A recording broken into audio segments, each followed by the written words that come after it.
পুনৰজমে আমি আপোনালোকৰ মাধ্যমৰ জৰিয়তে প্ৰতিগৰাকী ধেমাজিবাসী ৰাইজক আমি নিমন্ত্ৰণ জনাইছোঁ প্ৰতিটো কাৰ্যসূচীতে অংশগ্ৰহণ কৰিবৰ বাবে। আমাৰ দুনিয়া যি বনাই থোৱা কাৰ্যসূচীৰে আমি আজি গৌৰৱোজ্জ্বল ৰূপালী জয়ন্তী বৰ্ষ পালন কৰিছোঁ, কেন্দ্ৰীয় বিষ্ণু ৰাভা দিৱস লগতে কেন্দ্ৰীয় বিষ্ণু ৰাভা দিৱস।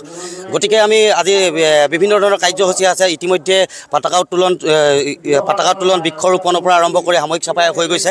তাৰ লগে লগে আমাৰ ছাত্ৰ ছাত্ৰী, কলেজীয়া আৰু স্কুলীয়া ছাত্ৰ ছাত্ৰীসকলৰ মাজত আমি চিত্ৰাংকন প্ৰতিযোগিতা, ৰাভা সংগীত প্ৰতিযোগিতা, কবিতা আবৃত্তি প্ৰতিযোগিতা আমি অনুষ্ঠিত কৰিছোঁ।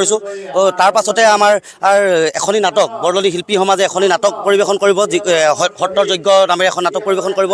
তাৰ লগে লগে আমি বিভিন্ন ধৰণৰ প্ৰতিযোগিতা আমাৰ মাজত অনুষ্ঠিত হৈ থাকিব। তাৰ লগে লগে আমি মুখ্যভাৱে আমি আধুনিক নৃত্য প্ৰতিযোগিতা অনুষ্ঠিত কৰিছোঁ, যাৰ সৰ্বমুঠ প্ৰাইজ মানি 20,000 টকা। 20,000 টকাৰে প্ৰাইজ মানিৰে আমি আধুনিক নৃত্য প্ৰতিযোগিতা অনুষ্ঠিত কৰিছোঁ।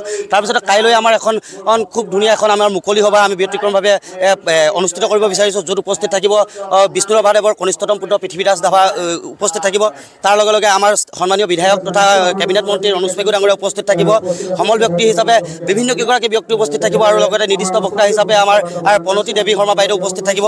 গতিকে আমি এই সমগ্ৰ প্ৰক্ৰিয়াৰ মাজেৰে আমি এটা নতুনত্ব যাতে বিষ্ণু ৰাভাদেৱৰ যি আদৰ্শ, এই আদৰ্শ যাতে আমি নৱপ্ৰজন্মৰ মাজত যদি প্ৰসাৰ আৰু প্ৰচাৰ কৰিব পাৰোঁ, তাৰ বাবে আমি এই বিষ্ণু ৰাভা দিৱসটি অনুষ্ঠিত কৰি আহিছে। আজি 25টা বছৰে অনুষ্ঠিত কৰি আহিছে। সেইবাবে আমি যিসকলে আমাৰ এই সংঘৰটো জন্ম দিছিলে, প্ৰতিষ্ঠাপক প্ৰতিগৰাকী সদস্যক আমি ইয়াৰ পৰা ধন্যবাদ জ্ঞাপন কৰিছোঁ আজি পবিত্ৰ ক্ষণত।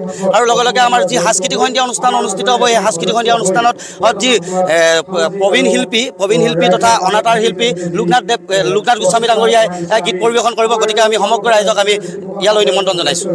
নিশ্চয় জ্যোতিপ্ৰকাশ সংঘ বুলি ক'লে বৰদলনি এটা অতি গৌৰৱোজ্জ্বল অনুষ্ঠান। জ্যোতিপ্ৰকাশ সংঘৰ জন্মৰ পৰা আজি 25টা বছৰ গৰকিলে। এই ৰূপালী জয়ন্তী বৰ্ষত জ্যোতিপ্ৰকাশ সংঘই উভতি চালে এটা কথাই মানে মনত গভীৰভাৱে চাপ পেলায়, যিটো কৃষ্টি সংস্কৃতিৰ ক্ষেত্ৰত বৰদলনিৰ ভিতৰত একেৰাহে নিৰৱচ্ছিন্নভাৱে যদি কাম কৰি আহিছে জ্যোতিপ্ৰকাশ সংঘই। বৰদলনিৰ কৃষ্টি সংস্কৃতিৰ ভেটি হিচাপে তেখেতলোকে এই বিষ্ণু ৰাভা দিৱসটি একেৰাহে 25 বছৰ উদযাপন কৰি আহিছে।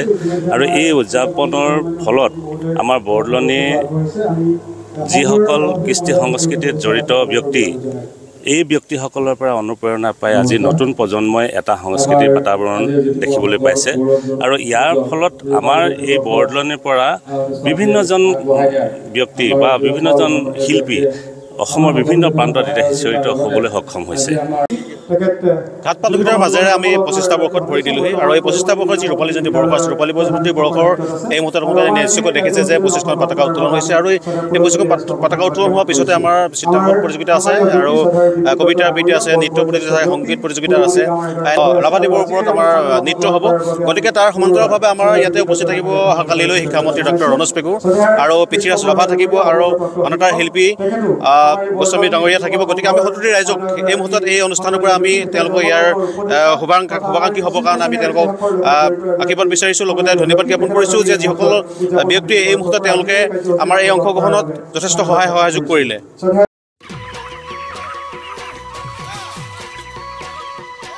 অতি কম দিনতেই একোটা এনেকুৱা হৈ যায়।